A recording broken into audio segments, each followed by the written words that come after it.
Kung ano naman po ang pinagdaraanan nyo ng problema, malalampasan nyo yan. Tulad nga ng ibon na wala namang kakayanan na magtanim, mag-alaga ng makakain, pero binibigyan ng Panginoon ng pangangailangan nila sa araw-araw.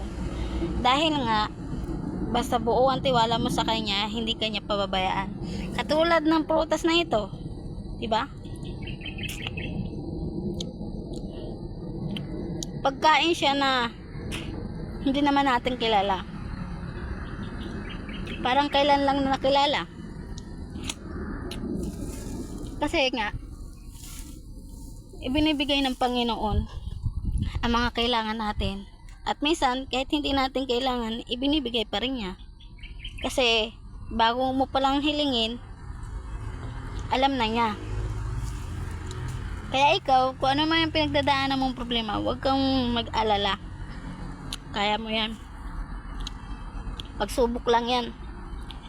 Pagmasdan mo na lang ang ibon, hindi siya marunong magtanim, hindi siya marunong mag-alaga, hindi siya marunong maghanap buhay. Pero magtataka ka na lang, nabubuhay sila sa kabila ng kanilang buhay sa mundo. Dumadami pa nga lalo sila eh. Kasi nga, mahal tayo ng Panginoon. Hindi tayo pababayaan. Kaya ikaw na nakikinig dito, maraming salamat at pinanood mo ito. And kung nagustuhan mo ang video na ito ay para sa iyo.